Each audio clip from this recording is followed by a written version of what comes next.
आज की इस प्रेस कॉन्फ्रेंस में आप सभी का हार्दिक स्वागत है। आप सोलन के इलेक्ट्रॉनिक और प्रिंट मीडिया से हमारी एक छोटी सी रिक्वेस्ट पर यहाँ पधारे हैं। आपका स्वागत है। ये सौभाग्य की बात है कि आर्य समाज के 150वें स्थापना दिवस के उपलक्ष्य में जो विश्व में, भारत में विभिन्न प्रांतों में कार्यक्रम हो रहे हैं, वह कार्यक्रम 10 और 11 मई 2025 को सोलन में कला केंद्र के सभागार में संपन्न होने जा रहा है। आज इस प्रेस वार्ता में हमारे साथ हैं पूज्य स्वामी विदेह जी, जो आपके साथ महर्षि दयानंद और आर्य समाज के बारे में संक्षिप्त परिचय करवाएंगे। और हमारे साथ हैं श्री प्रभुचंद सूद जी। आप सभी इनको जानते हैं, एडवोकेट हैं और वर्तमान में कंडा घाट आर्य समाज के प्रधान हैं। दयानंद आदर्श विद्यालय की मैनेजिंग कमेटी के चेयरमैन हैं और आर्य प्रतिनिधि सभा, आर्य समाज की जो स्टेट बॉडी है, उसके प्रेसिडेंट हैं। और प्रेसिडेंट होने के नाते जो पूरे भारत की सार्वदेशिक सभा है, उसमें भी एग्जीक्यूटिव के मेंबर हैं। और पूरे भारतवर्ष में जहाँ कहीं भी कार्यक्रम होते हैं, वहाँ ये हिमाचल का रिप्रेजेंटेशन भी करते हैं। और हिमाचल प्रदेश में जो संस्थान हैं, आर्य समाज हैं, स्कूल्स हैं या दूसरे एजुकेशनल इंस्टीट्यूशंस हैं, उनका भी जो सारा दायित्व है, मार्गदर्शन है और उनकी प्रेरणा है, वो एक स्टेट के प्रेसिडेंट के नाते आप निभा रहे हैं। पूज्य स्वामी जी महाराज ने वेदों में, आयुर्वेद में पीएचडी किया है और युवा सन्यासी होते हुए इन्होंने अपना सारा जीवन समाज के लिए, आर्य समाज के लिए, वेदों के उपदेश के लिए, सभी के कल्याण के लिए अर्पित कर दिया है। और आप इस कार्यक्रम में जो 2 दिन का यज्ञ होगा उसको करवाएंगे और उसमें जितना भी कार्यक्रम का स्वरूप है, उसकी सारी जो निर्देशन है, पूज्य स्वामी जी करने वाले हैं। तो स्वामी विदेह योगी जी और हमारे साथ बैठे हैं प्रभात आनंद जी, आप सुंदरनगर से। और आर्य प्रतिनिधि सभा का जो हमारा सोशल मीडिया है, उसको देखते हैं। आर्य समाज की सभा की एक पत्रिका छपती है, आर्य वंदना, उसका भी संपादन कर रहे हैं।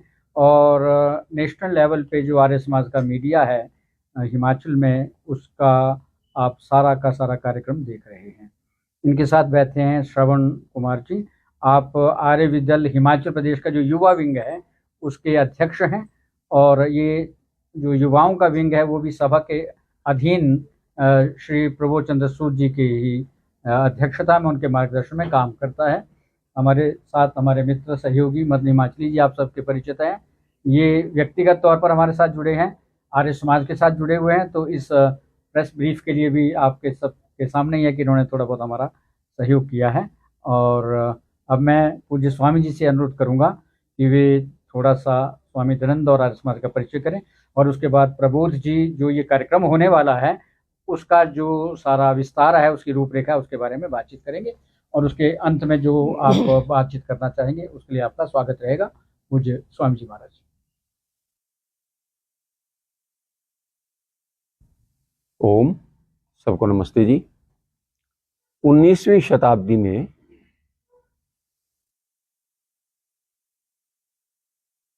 राजनीतिक दृष्टि से हम गुलाम थे, हमारा देश गुलाम था।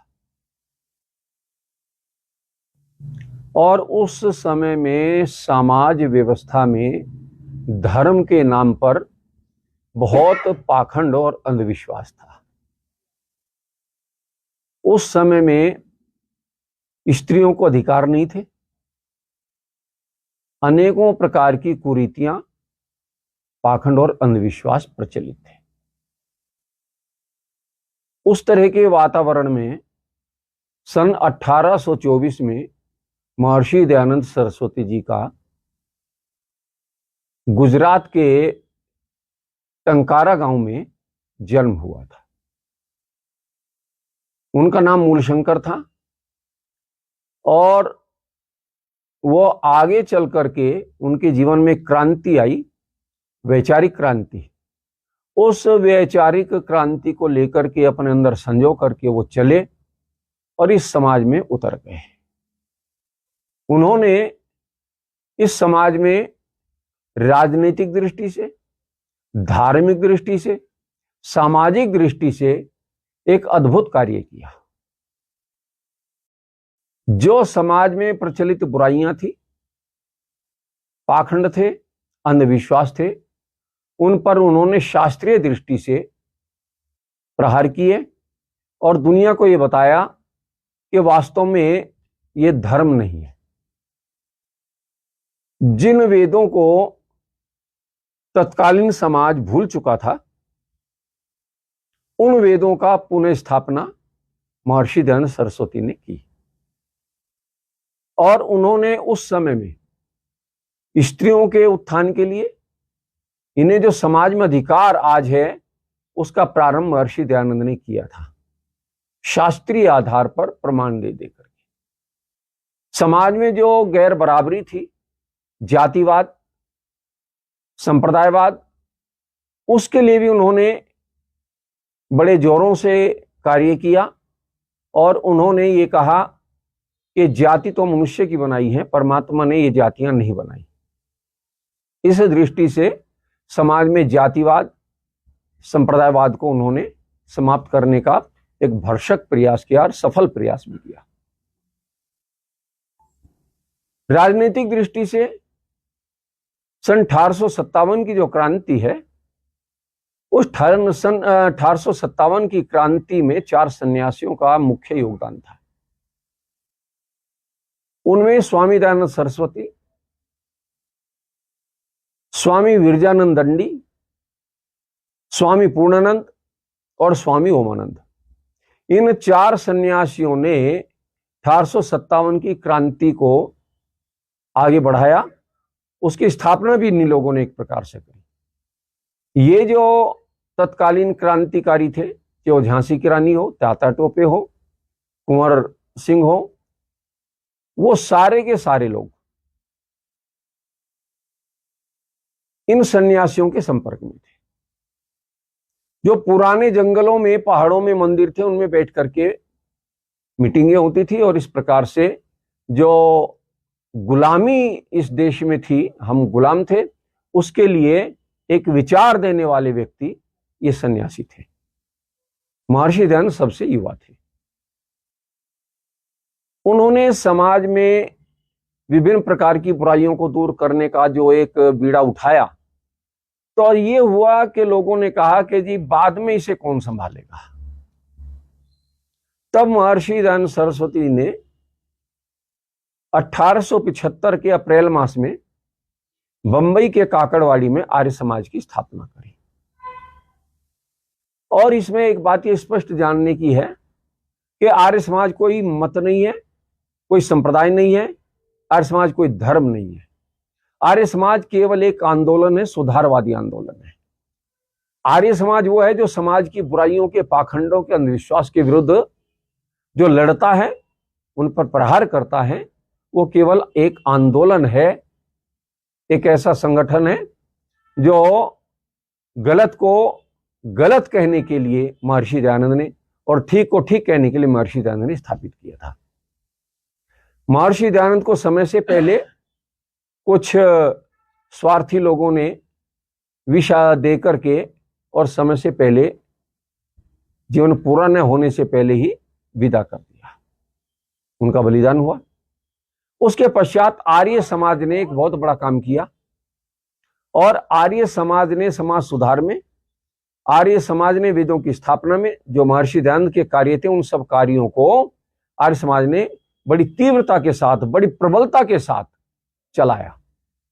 और उसका परिणाम ये हुआ कि जो क्रांतिकारी थे, जब इस आजादी के, स्वतंत्रता के आंदोलन का इतिहास लिखा गया, तो उसमें ये लिखा गया कि इस आंदोलन में, स्वतंत्रता के आंदोलन में 80 से 85% आर्य समाजी लोग थे। आर्य समाज महर्षि दयानंद से प्रभावित लोग थे, जिन्होंने इसके लिए बलिदान दिए और जिन्होंने इसके क्रांति में अपना समर्पण किया। तो इस प्रकार से आर्य समाज ने महर्षि दयानंद के कार्य को आगे बढ़ाया और आर्य समाज तब से लेकर के 150 साल हो गया है। इस 150 साल में आज भी आर्य समाज अपने उस कार्य को, जो महर्षि दयानंद ने जिन उद्देश्यों को लेकर के स्थापना की थी, उसको आज भी पूरा कर रहा है। तो इस प्रकार से महर्षि दयानंद ने अपना जीवन बलिदान किया इस भारत के लिए, भारतीय परंपरा के लिए। और सबसे मुख्य चीज, जो वैदिक परंपरा थी, वेद की जो परंपरा थी, जो पूरी तरह लुप्त हो चुकी थी, जिसके कारण भारत पतन की ओर जा रहा था, उन वेदों का पुनः उद्धार किया और उस वेदों के उद्धार के कार्य को आर्य समाज आज भी कर रहा है। वेद की विचारधारा को दुनिया में फैलाता है। और एक बहुत बड़ा काम आर्य समाज का है कि नई पीढ़ी, जिसे आज सब लोग ये कहते हैं कि बर्बाद हो रही है, ये भटक रही है, उसे भटकाव से बचाने के लिए, ठीक रास्ते लाने के लिए एक बड़ा काम आर्य समाज करता है। आर्य समाज राष्ट्र के लिए, समाज के लिए आज भी पूरे समर्पण के साथ लगा हुआ है। इसी परंपरा में, क्योंकि 150 वर्ष कम नहीं होते, इन 150 वर्षों में कितनी संस्थाएं बनी और नष्ट हो गई, किंतु आर्य समाज आज भी अपने तेज के साथ, अपने ओजस्विता के साथ कार्य कर रहा है। तो उस आर्य समाज की स्थापना के 150 वर्ष पूरे होने पर ये आयोजन सारे देश में, दुनिया में हो रहे हैं। तो यहाँ सोलन में भी आर्य प्रतिनिधि सभा हिमाचल की ओर से ये आयोजन हो रहा है। ये संक्षिप्त सा मैंने महर्षि दयानंद और आर्य समाज का परिचय आपको देने का प्रयास किया है। धन्यवाद। 10-11 मई को जो सोलन में कार्यक्रम हो रहा है, उसकी रूपरेखा क्या होगी, कौन उसमें विशिष्ट अतिथि, मुख्य अतिथि रहेंगे, विद्वान रहेंगे, क्या क्या उसके मुख्य आकर्षण रहेंगे, उसके बारे में जानकारी दे रहे हैं आर्य प्रतिनिधि सभा हिमाचल प्रदेश के प्रधान श्री प्रबोध चंद्र सूद जी। सभी को सादर नमस्ते जी। जैसा कि अभी श्रद्धेय स्वामी जी ने आर्य समाज महर्षि दयानंद सरस्वती के बारे में बताया, और जैसे 1875 में आर्य समाज की स्थापना की गई, तो उसी कड़ी में हिमाचल प्रदेश में भी लगभग 63 आर्य समाज है। 2 जिलों को छोड़कर, लाहौल स्पीति और किन्नौर को छोड़कर, बाकी सब जिलों में जो आर्य समाज हैं, उनके सभी प्रतिनिधि और जो आर्य समाज में आस्था रखते हैं वो ही नहीं, अपितु और व्यक्ति भी अलग अलग जिलों से यहाँ पधार रहे हैं। इस सम्मेलन को बहुत अच्छे ढंग से मनाने के लिए, जो कि जैसा बताया गया है 10 और 11 मई को जो कोठों में ऑडिटोरियम बना है, वहां पर होने जा रहा है। उसमें प्रतिदिन सुबह 7:30 बजे से कार्यक्रम आरंभ हो जाएगा। आर्य समाज का अटूट विश्वास यज्ञ में है। हमारा कोई भी कार्यक्रम यज्ञ के बगैर आरंभ नहीं। तो सुबह 7:30 बजे हमारे समक्ष जो योगी जी बैठे हैं, उनके ब्रह्मत्व में यह यज्ञ होगा। प्रथम दिन भी, यानी 10 तारीख को, 10 मई 2025 को, और 11 मई 2025 को भी वैसे ही 7:30 बजे कार्यक्रम होगा। उसके प्रथम दिन हमारे जो हिमाचल प्रदेश से सांसद, पूर्व केंद्रीय मंत्री ठाकुर अनुराग सिंह जी, उनको आमंत्रित किया गया है। और वैसे तो उनकी हमें स्वीकृति भी जबानी तौर पर मिल चुकी है, अभी लिखित तौर पर शायद आज पहुंच जाएगी। तो उनकी अध्यक्षता में वह कार्यक्रम चलेगा और सुबह के टाइम युवा महासम्मेलन और चलेगा, जो कि 12 से 2 बजे तक चलेगा। और इसमें गुरुकुल मुजफ्फरनगर के आचार्य योगेश भारद्वाज जी, जो कि बहुत ही एनर्जेटिक हैं, बहुत ही विद्वान हैं, उनका भी व्याख्यान होगा। वो मुजफ्फरनगर से अपने 60 विद्यार्थियों के साथ, गुरुकुल के विद्यार्थियों के साथ पहुंच रहे हैं। और हिमाचल प्रदेश के जो आर्य समाज के विद्यालय हैं, उनके विद्यार्थियों का भी कार्यक्रम होगा, उपदेश होंगे, स्वामी जी का उपदेश होगा। इसी प्रकार ये कार्यक्रम प्रथम दिन 3 चरणों में होगा।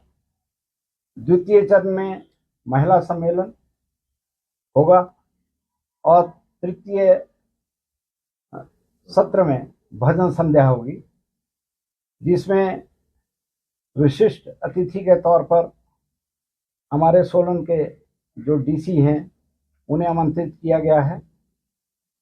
और महिला सम्मेलन में आपके सोलन की एसडीएम और महापौर, उनको भी आमंत्रित किया गया है। विद्यालयों की प्रधानाचार्य हैं, उन्हें भी आमंत्रित किया गया है।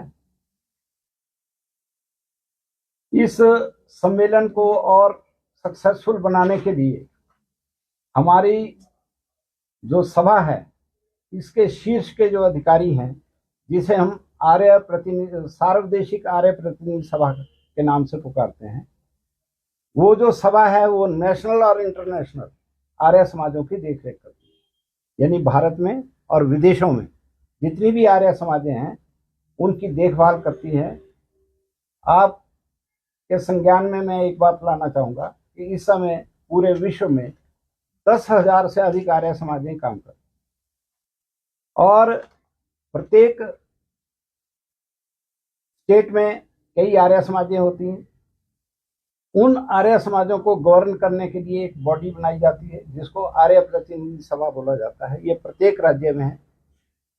और प्रतिनिधि सभाओं को गवर्न करने के लिए सार्वदेशिक आर्य प्रतिनिधि सभा बनाई जाती है, जो कि पूरे भारतवर्ष की और विदेशों की आर्य समाजों को देखती है।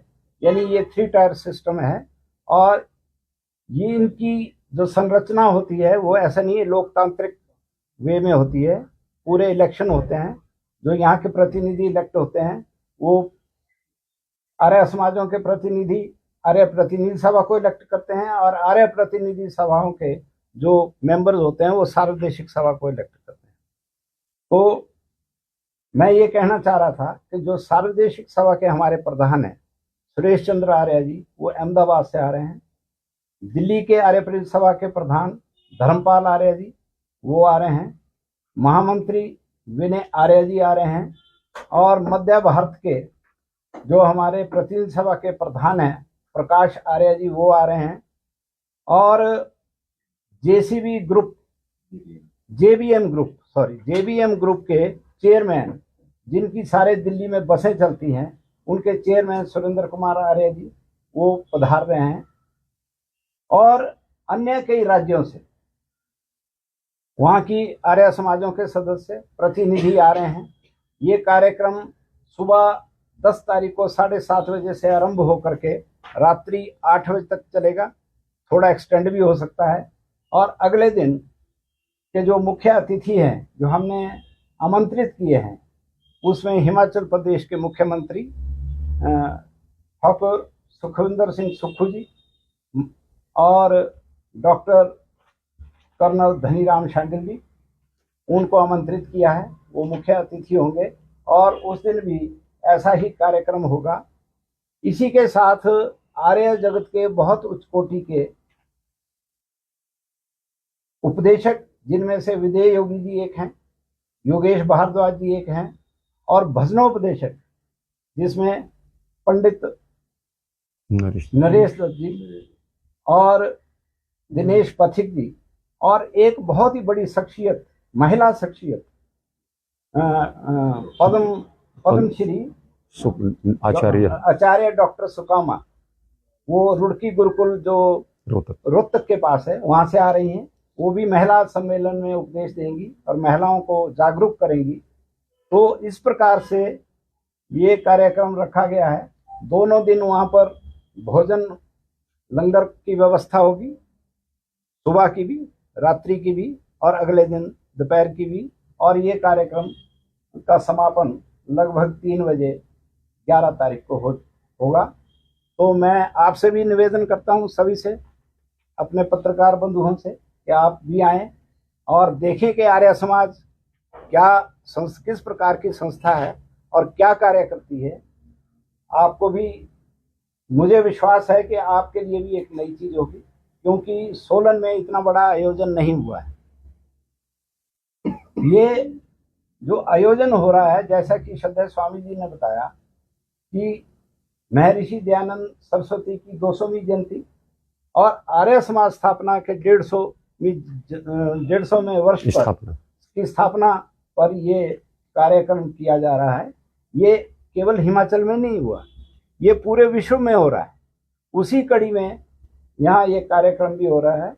और एक मोदी जी ने एक कमेटी का गठन किया है, जिसके वो स्वयं चेयरमैन है, जिसमें अनुराग ठाकुर जी और मुझे भी हिमाचल से उसका सदस्य बनाया गया है।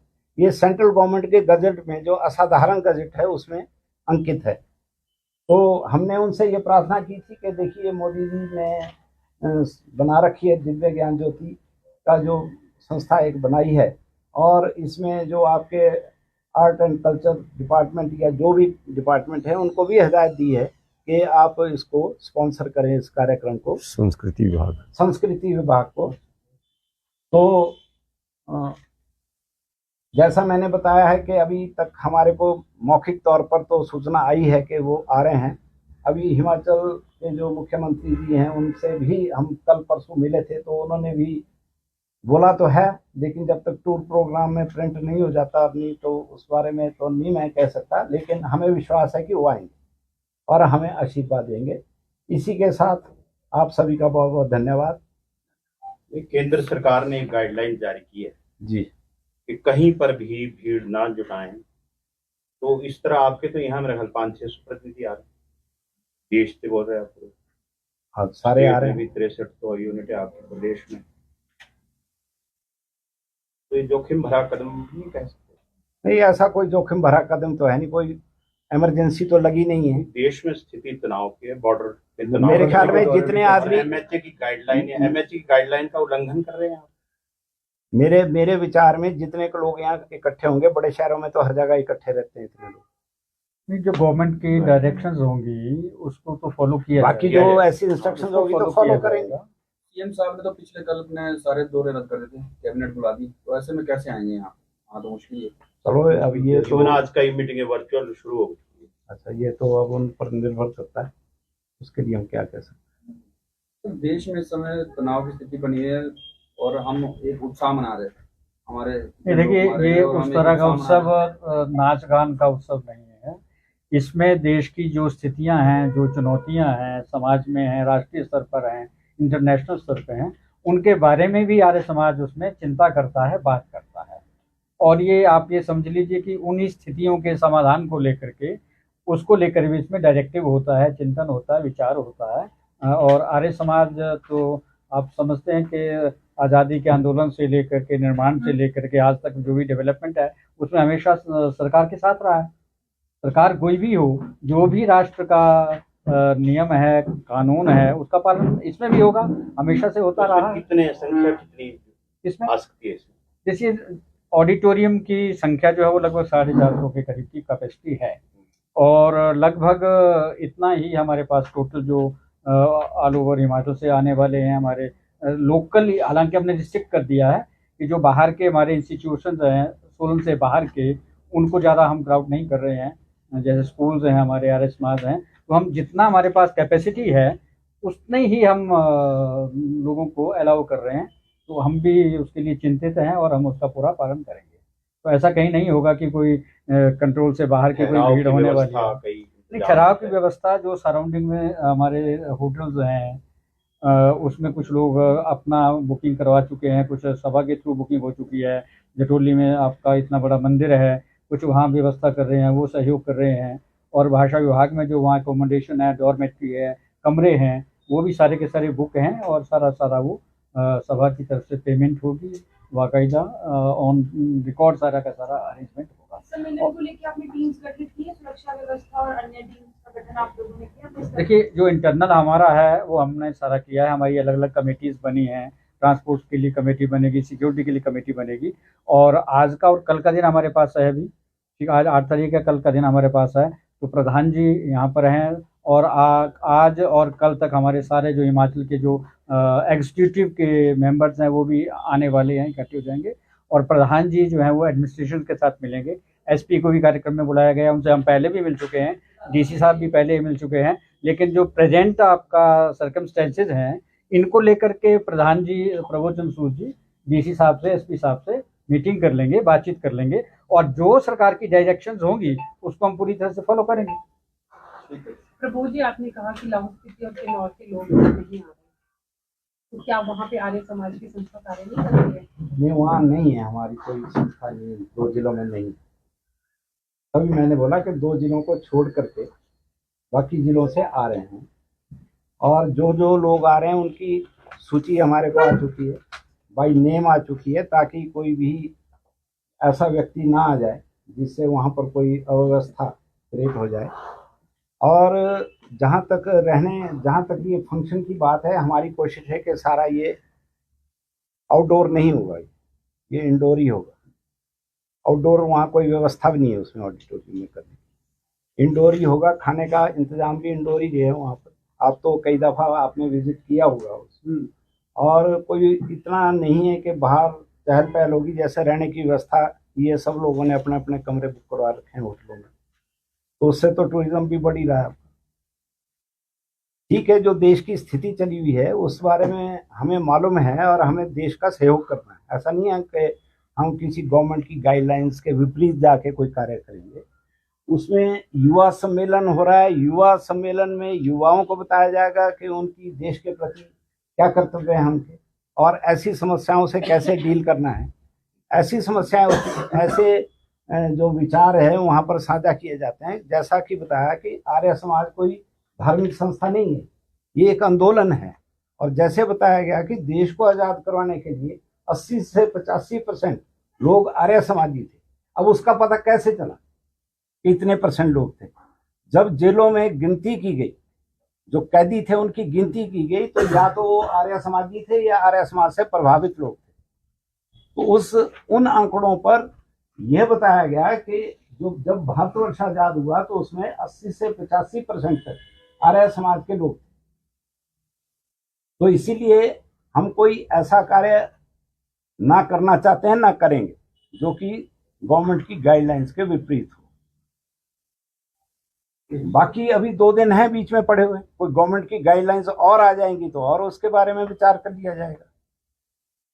ये कोई अपनी जिद नहीं है, हमारा कोई ध्यान ऐसा देना। नहीं है कि करना है। हाँ, ये अपनी कोई जिद नहीं है। जैसे कुछ लोग जिद करते हैं ना, वे तथाकथित, जो आजकल इस देश के अंदर एक खेल चल रहा है कि नहीं हम ये नहीं मानेंगे। नहीं, आर्य समाज राष्ट्रवादी आंदोलन है और राष्ट्र के लिए काम करता है, इसलिए हम राष्ट्र के लिए जो करना होगा हम वो करते हैं।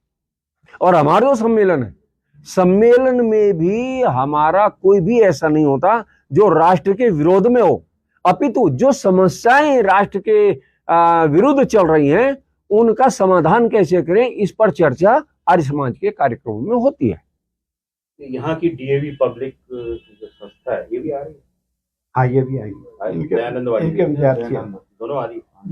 अच्छा, डीएवी आर्य समाज ही है, मतभेद रहे हैं ना दोनों में? नहीं मतभेद नहीं, दयानंद और नहीं नहीं नहीं, ना ना ना ना, मैं तो रहा हूँ ना इसमें, नहीं ना ना, रहा हूँ इसमें। नहीं, आप रहे नहीं हैं, आपने उसे ठीक नहीं समझा। मैं इस बात को क्लियर कर दूं, मैं इस बात पे आपकी शंका को क्लियर कर दूं। जो डीएवी के चेयरमैन हैं उनका नाम है पूनम सूरी। जानते हैं आप उनको? वो है पूनम सूरी। वो भी आर्य समाज के ही है, आर्य समाज से भिन्न नहीं है। और अभी जब 12